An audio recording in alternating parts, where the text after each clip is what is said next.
Good morning. Good noon pala. Ang aming pananghalian ngayon ay munggo. Ayan.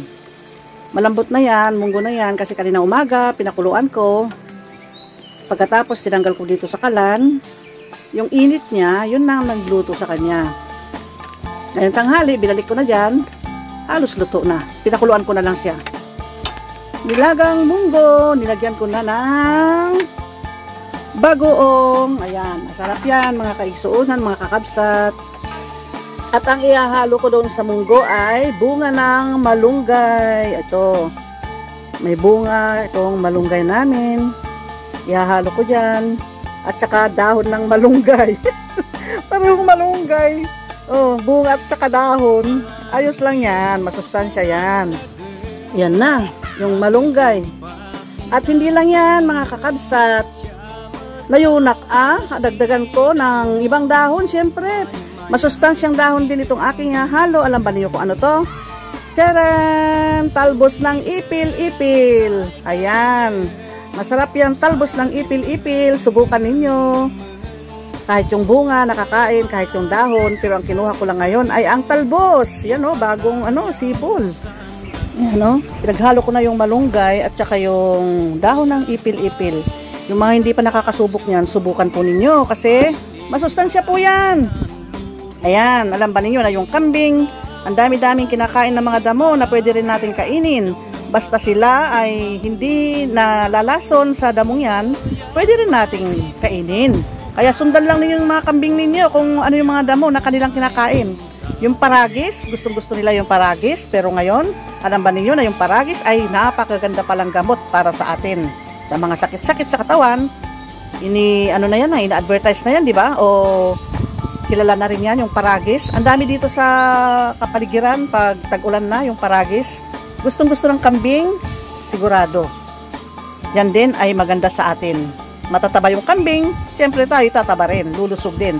Kakain tayo ng damo, sundan natin kung ano yung mga kinukuha o yung mga kinakain ng mga kambing. Pero sa ngayon, ano muna? Malunggay lang muna at saka itong talbos ng ipil-ipil. O diba? Baka sabihin ninyo, wala na kaming makain, kaya nag-uulam na kami ng mga ganyang mga damo-damo. Ay nako, huwag kayong mag-isip ng ganyan. Ang iniisip natin ngayon ay para sa ating kalusugan. Lalo na tayong mga seniors. Marami nang nararamdaman sa katawan. Huwag na tayong manatiling kumain ng mga matataba. Paminsan-minsan, magkulanit. Makulanitan. Hindi. Malapnisan. Ano ba yung sinabi natin yun? Yung bang bibig, mamamantikaan yung bibig daw. Kailangan mamantikaan din yung bibig paminsan-minsan. Pero hindi palagi kakain ka ng matataba, ha? Dahil, bad cholesterol po yan. Ang kainin natin ay itong mga masusustansyang, mga damo-damo, mga gulay-gulay. Nang sa ganon, lumakas pa yung ating katawan. Mga seniors na po kami, kaya ganyan po ang aming pananaw sa ngayon. Hindi sa walang pambili, hindi sa walang makain, kundi yung sustansya, yung nutrients niya ang ating inaalala ngayon, ang ating ikinukonsider sa ngayon. Kung tutusin nga, bihira na kami maggisa-gisa ngayon. Nanginat yung mantika, nanginat yung bawang sibuyas, siyempre maggisa ka, adoterikado, di ba? Ngayon hindi na. Diretso na, ding-ding, ding-ding, ayan. Ilagay na ang mga gulay. Huwag tayo magtataka po sa amin, ha.